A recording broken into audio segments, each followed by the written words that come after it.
Without objection, so Thank you, moved. Madam President. I come to the floor today to associate myself with the remarks from the senator from Oklahoma. We are here as Republicans who believe in free markets, and so do the American people. The Democrats, on the other hand, are running a 100-yard dash towards socialism. They've decided to redistribute Americans' wealth. Remember, President Obama used to call this spreading the wealth around. Democrats are taking the wealth of our nation and they are gathering up in Washington, D.C., and deciding then how they want to spend it. In March, President Biden signed a big payoff to the people who run the Democrat Party, the union bosses, the D.C. bureaucrats, and bankrupt blue states. He said it was a coronavirus relief bill, yet only 9% of the money actually went for health care. Just weeks later, President Biden came back again, now requesting $2.7 trillion under the namesake of infrastructure. When you read through it, it looks like once again he's trying to spread the wealth around, gathering it not for what we consider traditional infrastructure, roads, bridges, ports, highways, airports, waterways, all of those things, dams, reservoirs, you name it. Seems that once again it's going for the Democrat elites. Looks to me to be a slush fund for liberal spending, going to union bosses, climate activists, and the Silicon Valley contributors to the party. Where's the money coming from? Well, the last bill went on the credit card. The next one is coming out of the wallets of the American people. President Biden is proposing the largest tax increase in a generation.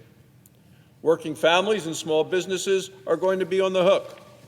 They'll put the American worker at a disadvantage. Look, there hasn't been a proposed tax increase of this size in this century. It's going to affect everyone in this country. And it's going to be a rude awakening for the many small businesses who are finally reopening after living the past year with a coronavirus pandemic. Now, in addition to the struggles they've been through, they're going to be hit with a big tax increase. Now, we know who is going to end up footing the bill for the president's tax hikes. He may say that it's just corporations. Madam President, the American people are going to be hit with this tax increase. You can call it a tax cut on corporations that absolutely just ricochets back onto the people who work for those businesses and who buy the products of those businesses. President Biden is going to try to spin it another way.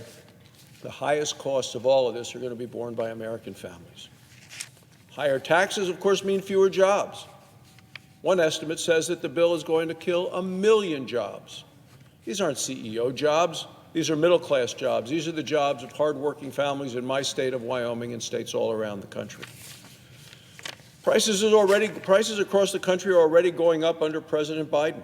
Cost of energy went up 9% just last month. Gasoline prices are up over 50 cents a gallon since President Biden took office and started his executive orders attacking American energy. If this bill that's being proposed now under the name of infrastructure becomes law, well, we will note that the price increases are just beginning. Because of President Biden, more wealth is about to be taken from places all across Middle America and certainly in my home state of Wyoming. And they'll be sent to the Democrat elites in Manhattan and Silicon Valley, and of course here in Washington, D.C.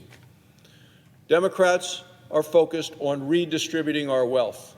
They want to take it from working families and give it to their liberal donors. It's a bad law, it's bad economics, and I urge my colleagues to stand for jobs, for higher wages, and for the working men and women of our nation who know what infrastructure really means and the kind of infrastructure that they need for their communities. Thank you, Madam President. I yield the floor.